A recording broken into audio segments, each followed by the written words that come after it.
Hey, welcome back to the channel. I'm Jackie, and today I wanted to talk about what got me interested in photography probably 25 years ago, somewhere around there.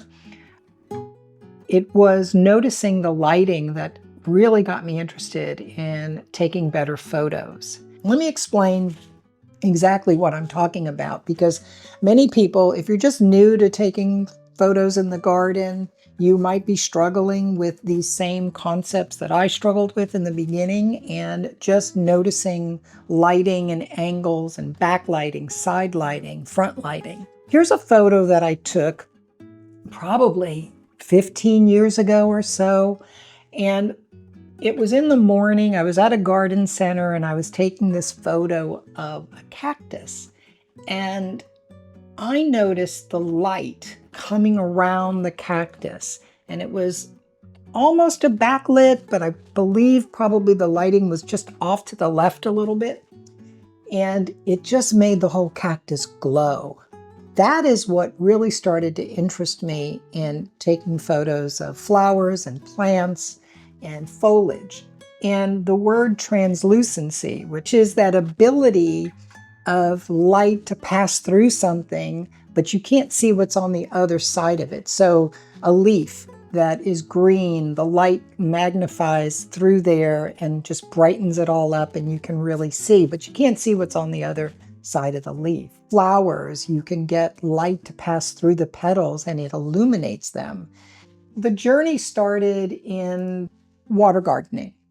I had put a pond in the backyard and I had started photographing the water lilies that I was growing. And of course, I was living in Texas at the time, which meant that I could grow tropical water lilies, which are really beautiful. Here's some images that I took years ago. And I was really learning how to play with the light and paying attention to the direction the light was coming from, add that bit of translucency to the flowers, to the petals. And as time went by, I really started experimenting, and then I got into some macro photography through this avenue as well. And this was all with a Canon XSI camera. It was just a little APS-C camera. It wasn't an expensive camera or anything. One of the things that I really enjoyed playing with was Dappled Sunlight, and it created a look that added more dimension to the actual images.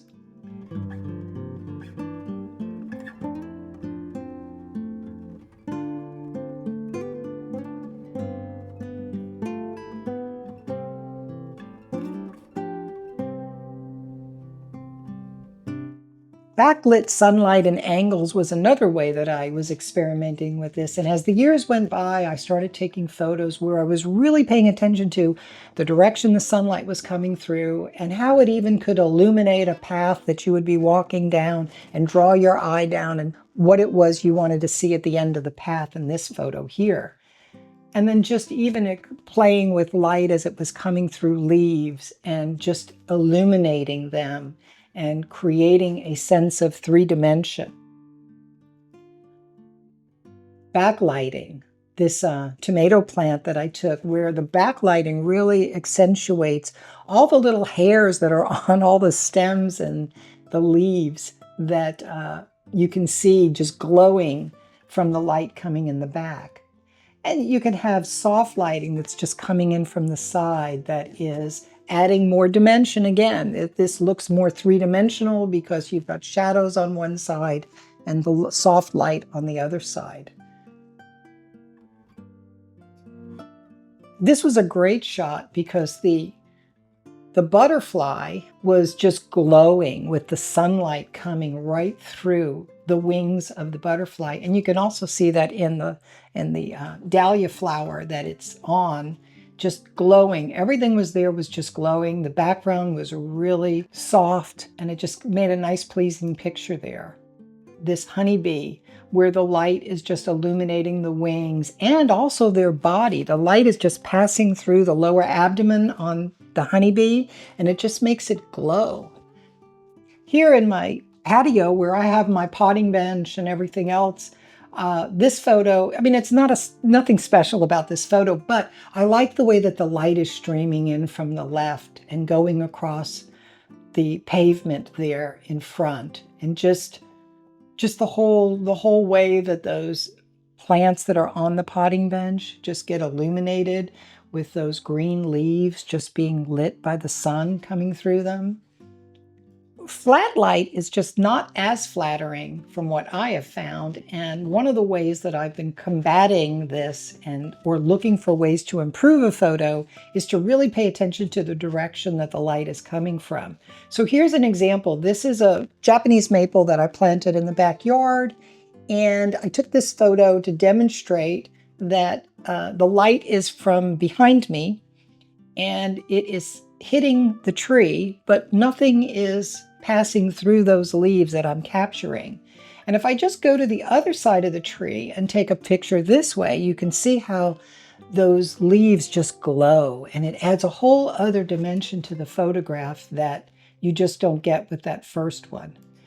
When you've got strong, midday light hitting the leaves like this, while it looks okay, it's much better if you can get that light to pop through the leaves and glow. And I was on a walk with a friend and we were talking about this, and this I took with my iPhone. So these next couple images were taken with my iPhone. And I was demonstrating, look at this photo here. You can actually see my shadow there. I mean, it wasn't anything special at all, but all of the roses were just flat. There wasn't anything that really just helped them pop or separate them from the background. And all I did was just walk around to the side and get that sunlight to stream through a little bit to those flowers. And look at how those roses just pop right off of the image now. And as you can see, it just creates an added dimension to it. So if you're just starting off, even if you're taking pictures with your phone, really pay attention to the direction of the light and how that influences what you're photographing. Like, how does it change the photograph? And that can really open up some doors for you. So my suggestion would just be to go out and experiment, take photos, notice where the light is coming from when you're framing your shot, walk around. If you're not getting a flattering light, then walk around and look for an angle where you would. And just get out there and experiment. Sometimes these images, that soft light coming through and lighting up the petals and the leaves can really make it beautiful. And that's all I really wanted to talk about in this video, was just experimenting, playing with backlighting, dappled light, side lighting, paying attention to the angles, and getting out there and shooting things that you enjoy looking at. And with that, I will say thanks for watching this video, and I will see you in the next one.